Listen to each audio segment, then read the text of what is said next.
Olá pessoal, tudo bem? Estamos aqui novamente para gravar mais um vídeo. Caso vocês não me conheçam e tenham acabado aqui devido a alguma recomendação esdrúxula do YouTube, meu nome é Flaubert e sejam bem-vindos ao canal Catedrais de Babel, no qual me proponho a fazer não resenhas, mas sim breves comentários para deixar registrado as minhas últimas leituras, sejam de livros, gibis, ou então de discos, de filmes que eu vi ou de temas culturais diversos. Pois bem, e hoje eu estou aqui para quê? Porque como vocês sabem, se vocês viram os últimos vídeos, eu estou aqui num ritmo alucinante de leitura e a minha proposta na atual semana é ler os 6 volumes da coleção clássica das Tartarugas Mutantes Adolescentes Ninjas, né? E ler um 7º volume, que seria, entre aspas, um desfecho para a saga dessas tartarugas, desenhadas pela dupla. Deixa eu pegar aqui, para já adiantar para vocês, Kevin Eastman e Peter Laird. Aí são lançadas nesse volumão gigantesco, esse aqui já é o volume 3. Uma coisa que me incomodou um pouco aqui no volume das Tartarugas Ninjas é que basicamente todas... Não, eu gostei do layout, é bem bacana a capa dura, um pouco, algo em torno de entre 240 e 280 páginas, alguns volumes são um pouco maiores, eu sou um pouquinho menores, mas todas têm esse mesmo layout. O que me incomodou, entre aspas, é a falta, vamos dizer, de criatividade das capas. A única coisa de fato que muda é a lombada, que tem uma cor diferente, para combinar com a bandana que cada uma das tartarugas e das personagens principais da série usam. Mas a capa é basicamente essa, as 4 irmãs tartarugas, enfim, se preparando para o combate. Pronto. Esse aqui é o 3º volume, faltam mais 3, e uma edição extra com o Último Ronin, como eu já adiantei, que é o desfecho da saga das tartarugas. E aqui a dupla, porque as Tartarugas Ninjas, como já comentei nos vídeos anteriores, são personagens que se tornaram muito famosos no final dos anos 80 e início dos anos 90. A dupla de desenhistas, vamos dizer, chamados de independentes, que são Kevin Eastman e Peter Laird, ali na segunda metade dos anos 80, decidiram realizar um sonho. E qual sonho era esse? De publicar um gibizinho, né? Uma revista. Então eles tiveram essa ideia, entre aspas, meio surrealista, de 4 tartarugas adolescentes ninjas mutantes. E para essa série, que na verdade só teria uma edição, que como eu disse, era a realização do sonho desses 2 jovens desenhistas à época de publicarem um gibi, mesmo que de forma independente, amadora, etc. E nessa série, nessa edição das Tartarugas Mutantes Ninjas Adolescentes, eles resolveram colocar todas as influências ou todos aqueles elementos culturais que mais os agradavam. As referências óbvias ali do Jack Kirby, do Astro dos anos 80, né, que era o... Cadê aqui? Deixa eu pegar aqui para mostrar para vocês. O autor do Último Ronin. Cadê o Último Ronin? Não estou achando. Aqui do Frank Miller. Eu não vou pegar a minha edição aqui do Último Ronin, porque tem ali as miniaturas de D&D em cima. Então se eu tirar do lugar vai derrubar ali os aventureiros ali. Vou deixar ele ali. Enfim, então basicamente tem essas influências aqui do Jack Kirby, em especial do Frank Miller, do Último Ronin. E, entre aspas, toda a inventividade e criatividade deles. Eles lançaram uma edição, teve uma certa receptividade, vendeu bem, e daí continuaram lançando uma segunda edição, uma terceira, uma quarta, uma 50ª edição, etc. E aqui nas revistas que são compiladas nesse 3º volume, a dupla Peter Laird e o Kevin Eastman, eles já começam a enfrentar o problema da notoriedade, da fama. Porque agora eles não são simplesmente artistas desconhecidos, amadores, publicando o seu primeiro gibizinho. Agora eles já têm, entre aspas, um império em ascensão. Já havia, entre aspas, como é que se diz, as negociações para como é que se diz? para a produção de um filme das Tartarugas Ninjas, já vi uma série de bonecos sendo lançadas nas lojas de brinquedos, já vi, entre aspas, em produtos publicitários diversos, uma série animada na TV. Então eles agora, né, o Kevin Eastman e o Peter Laird, não se ocupavam simplesmente da publicação a quatro mãos do gibi das Tartarugas Ninjas. Agora eles eram responsáveis também por, entre aspas, empresariar, como comentei, um império em ascensão, que começava a chamar a atenção, os holofotes da grande mídia. Então eles ficavam com o tempo cada vez mais reduzido para produzir o gibi das Tartarugas Mutantes Ninjas Adolescentes, começaram a contratar e a convidar outras pessoas para participar das suas histórias, no que para terceirizar a produção. Mas nessa coleção aqui, clássica das Tartarugas Ninjas, eles reúnem essas edições que foram, em traços, realizadas por essa dupla, apesar de contar com a participação e a colaboração de outros artistas, em especial no trabalho da arte e finalização. E aqui, esse terceiro volume, para mim, o mais impactante é o retorno do arqui-inimigo das Tartarugas Mutantes Ninjas Adolescentes, que é o Destruidor. Porque realmente ele aparece no cinema, ele aparece nas séries de brinquedo, aparece repetidamente, reiteradamente nas séries de TV, mas no gibi das Tartarugas Ninjas não é assim. Repetindo, como eu sempre falo, eu adoro qualquer material extra que venha compondo, seja um gibi, um livro, um filme, etc. E essa coleção aqui das Tartarugas Ninjas é recheada de textos complementares. Ao final de cada edição, que é compilada aqui, existem pelo menos 4 laudas de textos dos autores comentando sobre os bastidores da produção daquela edição especial, ou quais foram as suas principais influências, e eles detalhando página a página, em alguns momentos até quadro por quadro da página ali do gibi. Então assim, é uma coleção que é fantástica, pelo menos para quem é fã e para quem gosta desse universo das histórias em quadrinhos. E olhe que eu sou um mero amador. Basicamente eu comecei a reler histórias em quadrinhos um pouco antes da pandemia, né, da Covid para cá. Passei a ficar muito tempo em casa. E o que eu vou fazer com o meu tempo livre em casa? Ler. E principalmente uma leitura que não fosse estressante, angustiante e depressiva, porque já estávamos enfrentando um momento mundialmente um pouco conturbado, então eu queria me afastar de temas mais, estressantes, mais problemáticos, e vir para uma leitura, vamos dizer que mais leve, mais simples, entre aspas. Aí voltando, o Destruidor é esse arqui-inimigo das Tartarugas Mutantes Ninjas Adolescentes, mas o Kevin Eastman e o Peter Laird, em vários momentos desses textos extras, eles dizem que eles não queriam que o Destruidor fosse um daqueles personagens vilões típicos das histórias em quadrinhos, que morrem e voltam, e estão sempre sendo ressuscitados de formas miraculosas. Não. O Vingador ele surge na edição número 1 das Tartarugas Ninjas e, spoiler, morre ao final da primeira edição. Só que aqui, devido ao pedido de muitos colaboradores, de muitos fãs externos e internos à Mirage Studios, que foi a empresa criada pelo Kevin Eastman e Peter Laird, eles resolveram ressuscitar o Destruidor. Ele aparece num arco aqui de 4 histórias. Na verdade, tem uma anterior, em que o Vingador aparece na última página, e depois tem o surgimento, uma saga que eles deram o nome do Retorno a Nova York, porque o Destruidor ele retorna das cinzas, digamos assim, ele é ressuscitado de uma forma que mistura alta tecnologia e misticismo antigo, do Japão, e ele retoma as suas atividades com o clã do Pé. As Tartarugas Mutantes Ninjas Adolescentes se sentem acuadas e elas fogem para não serem mortas para o interior, junto com a April e o Cassian Jones, e também com o mestre dele, que é aquele rato mutante também, o Splinter.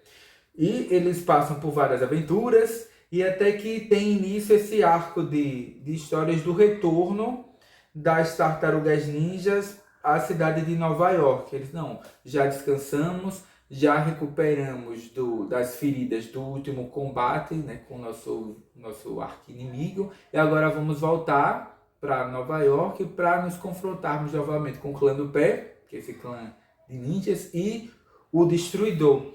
E antes disso, há pequenas histórias, entre aspas, que servem de intermédio, né, entre essas histórias.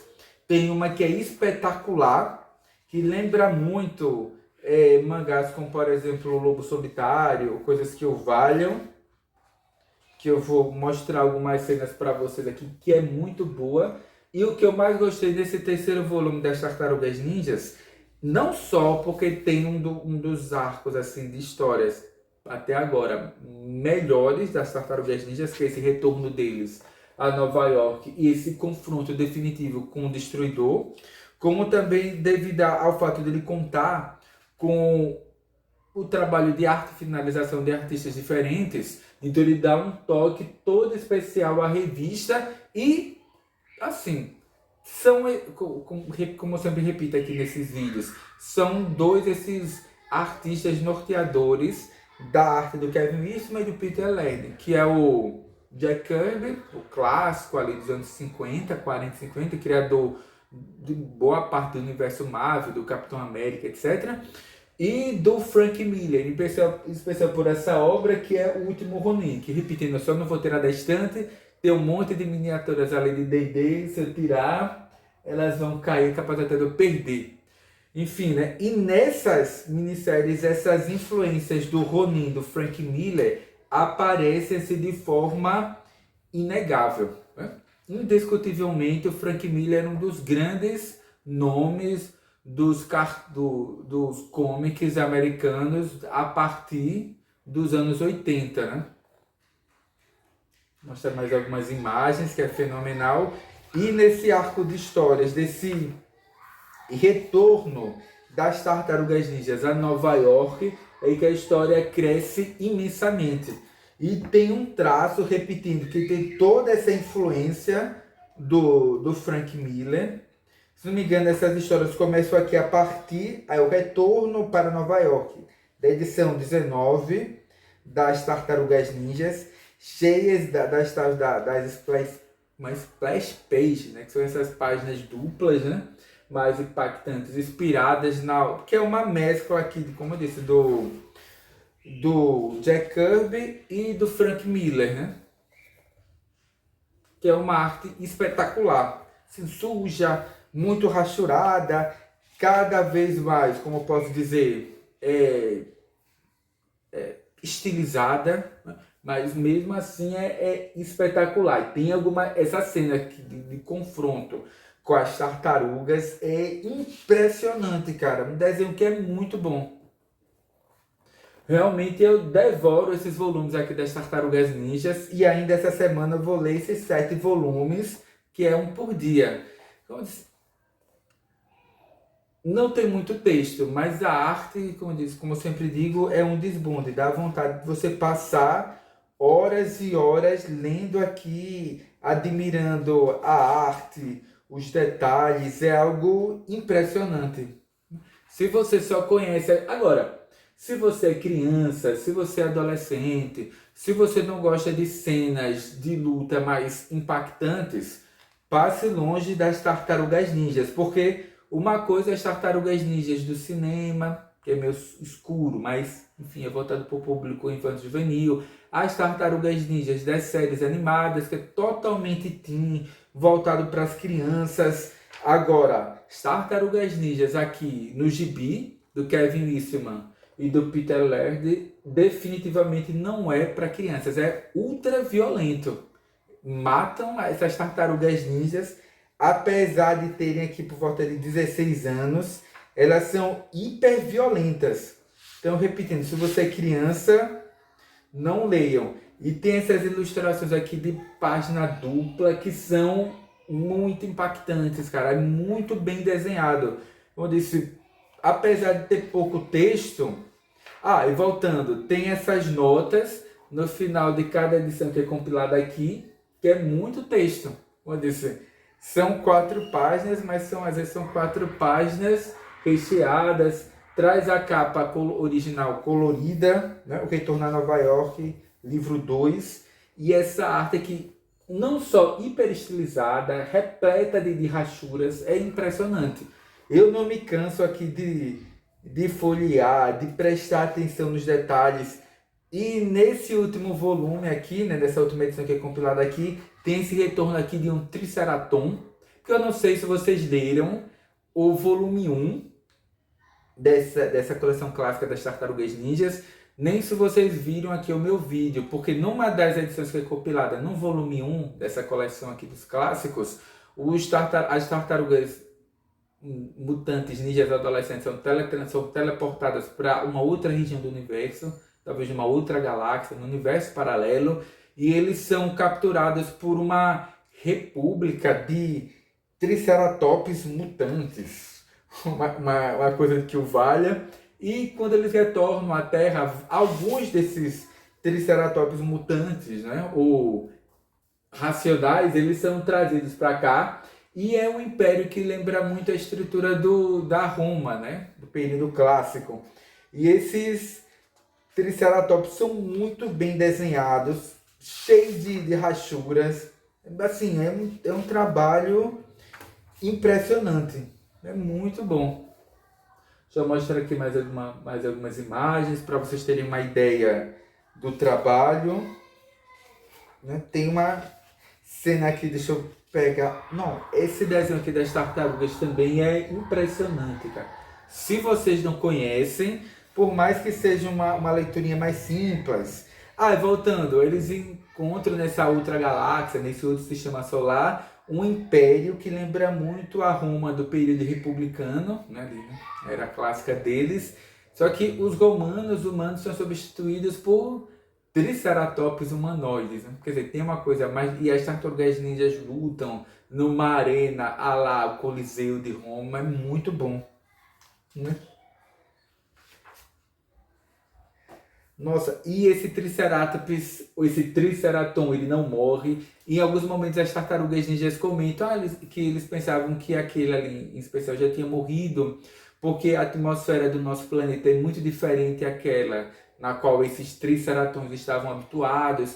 Então, a cada respiração, lentamente, o Triceraton era contaminado e, entre aspas, lentamente ele era contaminado e perdia sua vida, sua vitalidade. E mesmo aqui, esse Triceraton, sabendo que estava próximo à morte, quanto mais ele se esforçasse, mais rapidamente ele se aproximaria da morte. E mesmo assim, ele não se recusa a ajudar os seus companheiros de combate, os tartarugas ninjas, e luta desesperadamente até conseguir exalar o último suspiro ali no campo de batalha, exterminando vários e vários ninjas. Tem uma história que tem um ritmo bem acelerado, com ilustrações assim ricamente detalhadas. Como eu disse, é impressionante. Se você gosta de filmes ou de histórias, entre aspas, de ação, leia as Tartarugas Ninjas. E esse volume 3 é impressionante. E uma coisa aqui sobre as Tartarugas Ninjas. Você precisa ler todos os volumes dessa série das Tartarugas Ninjas, ou você pode começar a ler por um volume aleatório. Apesar de ter uma cronologia nas histórias aqui das Tartarugas Mutantes Ninjas Adolescentes, mas acho que se você pegar um volume aleatório e ler, você vai conseguir compreender. Porque assim, todo mundo conhece as tartarugas, e o engraçado é que logo no primeiro volume, o Kevin Eastman e Peter Laird, ele associa a origem das tartarugas ninjas também a origem de um dos personagens que tornaram o Frank Miller assim, ovacionado mundialmente, que é o Demolidor. Então é muito bem ver essas associações que o Kevin Eastman e o Peter Laird fazem com linkando a origem das tartarugas mutantes adolescentes ninjas com o Demolidor, né, o Homem Sem Medo. E é muito bom que o personagem até aparece quando criança nas histórias aqui das tartarugas ninjas. Não vou chamar de plágio, mas foi uma utilização, como é que eu posso dizer, não oficializada, né, dele. E tem o confronto aqui das Tartarugas Ninjas depois com o Demolidor, ou com o Demolidor o quê? Com o Destruidor, que são mais cenas de confronto assim impressionantes. Nossa, e do Leonardo no final se confrontando com o Destruidor e em momentos assim que a arte se torna o mais estilizada possível, emulando assim nitidamente a arte do Frank Miller no último Ronin. Assim, são desenhos que são impressionantes. Eu vou mostrar aqui a cena no qual o Leonardo consegue finalmente decapitar como é que diz? O Destruidor e vencer esse, entre aspas, arqui-inimigo aqui das Tartarugas Ninjas. Como eu disse, é violência, é sanguinolento. Eles não têm pudor nenhum. E, nossa, olha essa cena aqui rachurada do Leonardo trazendo o corpo decapitado do, do Destruidor para apresentar a seus irmãos, né, de combate. Aí tem esse último diálogo que eu achei bem impactante, que o Leonardo diz Oroku Saki, que é o nome lá do Destruidor, né? Oroku Saki, o Destruidor, está morto. Acabou. Nosso destino se completou. A honra foi restaurada. Temos uma última missão. No caso, a última missão é dar um sepultamento, né, ao cadáver do Destruidor. É um desenho muito bem feito, assim, uma narrativa bem ágil, veloz. O desenho evolui muito. Enfim, né? Como eu disse, é sempre um prazer ler e daqui a alguns meses reler a saga aqui das Tartarugas Mutantes Ninjas Adolescentes. Se você não conhece, que eu acho muito difícil alguém não conhecer as Tartarugas Ninjas, vale a pena conhecer. E se você já conhece, revisitar, reler ou conhecer essa versão mais bruta, mais crua das Tartarugas Ninjas, que é o das histórias em quadrinhos, né? Enfim, por enquanto é só. Até o próximo vídeo. E essa semana vou me dedicar aqui à leitura desses 7 volumes das Tartarugas Ninjas. Então, até breve e até o próximo vídeo, né? Até a próxima leitura.